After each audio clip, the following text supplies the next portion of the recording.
تجھے علم ہے کہ صلیب پر تجھے ننگا کر دیا جائے گا؟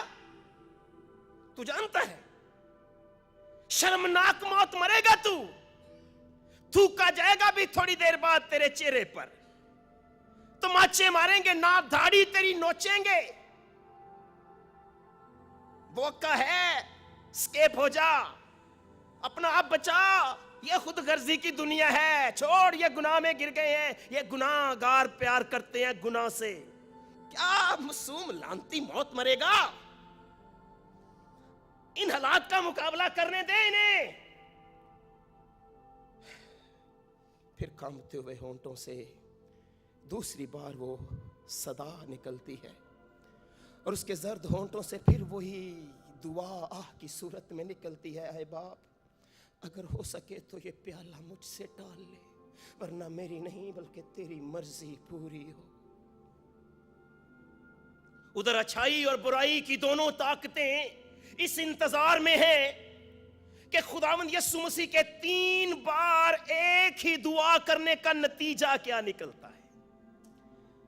ساری زندگی اس کی ہر دعا قبول ہوئی ہے، کوئی ایسی دعا نہیں جس کا جواب ہاں میں اسے نہ ملا ہو، مگر ادھر اچھائی اور برائی کی طاقتیں اس انتظار میں ہیں کہ ایک ہی دعا کو 3 بار کرنے کا نتیجہ کیا نکلتا ہے۔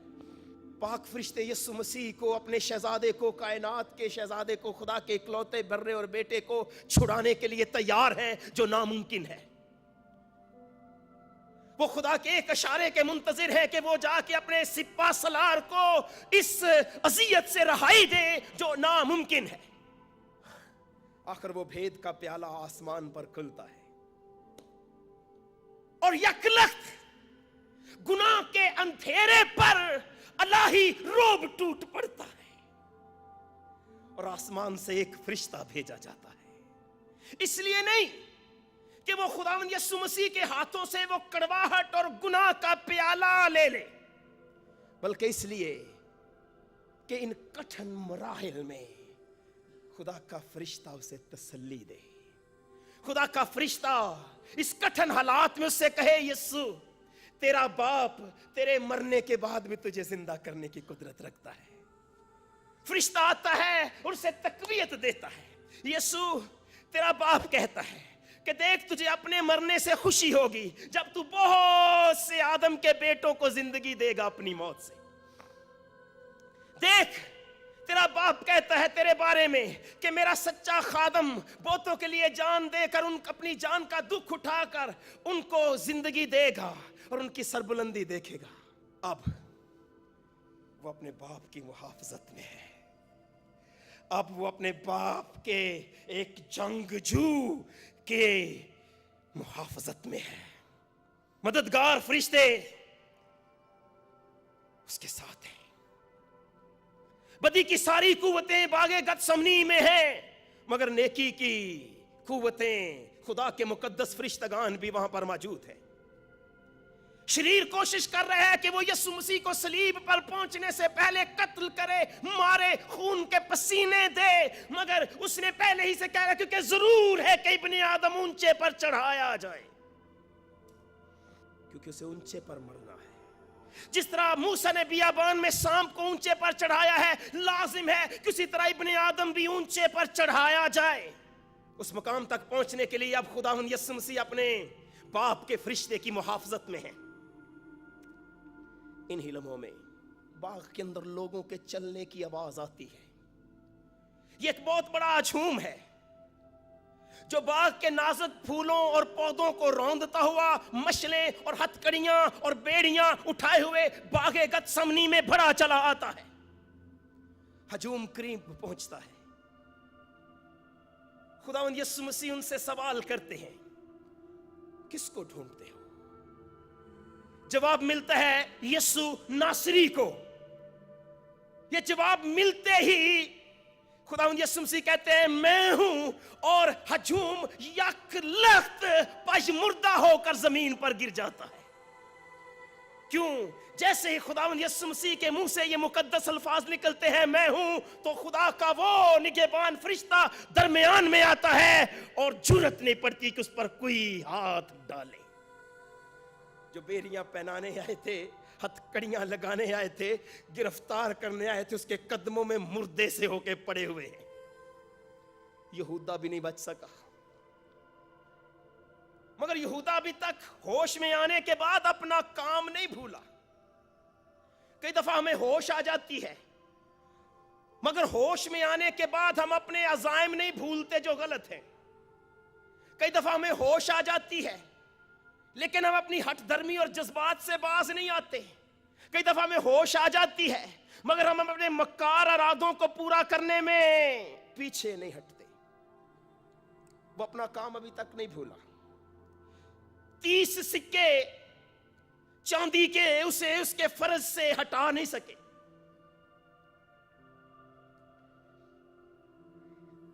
یہودا اٹھتا ہے اور خداوند یسوع مسیح کا بھروسہ لیتا ہے. اسے ضرورت تھی کہ کوئی اس کا بھروسہ لے, کوئی اس سے پیار کرے, کوئی اسے اپنے پن کا احساس دلائے, کوئی اس سے ثابت کرے میں تیرے ساتھ ہوں, کوئی اسے سینے سے لگائے. یہودا اٹھتا ہے اور اس کا بھروسہ لیتا ہے, اس کے گلے ملتا ہے. افسوس تیری زندگی پر یہودا, بھروسہ لے کر ابن آدم کو پکڑواتا ہے, دگا دیتا ہے مالک کو جو کائنات کا خلق کرنے والا ہے. افسوس ہے تیری زندگی پر.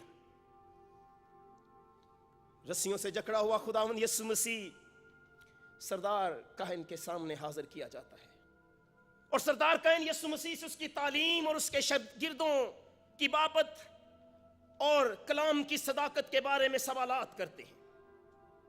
خداوند یسوع مسیح پروکار طریقے سے سردار کاہن کو جواب دیتے ہیں, اور سردار کاہن ان کے جواب سے متاثر ہو کر خاموش ہو جاتا ہے. اور اس پر ایک پیادے کو غصہ آتا ہے, اور وہ یسوع مسیح کے جلالی چہرے پر ایک کھنسا رسید کر دیتا ہے.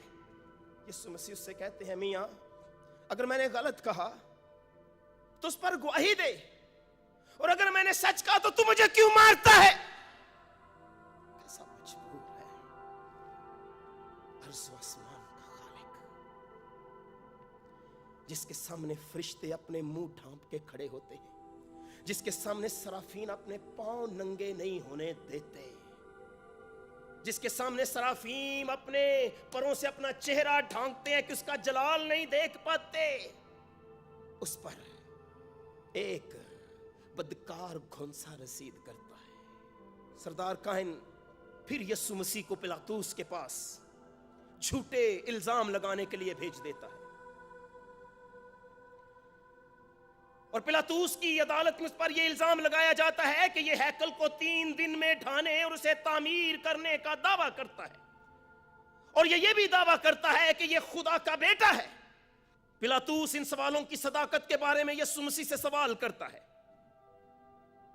یسوع پلاطوس سے کہتا ہے, میں تم سے سچ کہتا ہوں کہ تم ابن آدم کو زندہ ہوتے اور خدا کی داہنی طرف بیٹھے ہوئے دیکھو گے. اس پر ایک سپاہی یسوع مسیح کے نورانی چہرے پر ایک زوردار تماچا مارتے ہوئے کہتا ہے, خاموش. ذل سبحانی کے سامنے زبان چلاتا ہے. پھر یسوع مسیح ہیرودیس سے واپس آنے پر پلاطوس کی عدالت میں دوبارہ پہنچائے جاتے ہیں. پلاطوس آگاہ ہے کہ یسوع مسیح بے گناہ اور بے قصور ہے, مگر اس کے باوجود پلاطوس اپنا ضمیر بیچ چکا ہے. پلاطوس کو اس کی بیوی کے وسیلے آگاہ کیا گیا ہے کہ یہ شخص راست باز ہے, اس پر ہاتھ مت ڈالنا, مگر اس کے باوجود پلاطوس لوگوں کے دباؤ کی زد میں ہے. وہ یسوع مسیح کو کوڑے لگانے کا حکم دیتا ہے.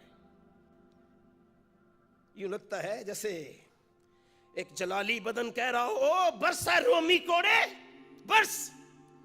ہم بھی تو دیکھیں کہ ایک رومی جلاد کے ہاتھوں میں ایک نورانی بدن پر کوڑا برسانے کی کتنی قوت ہے.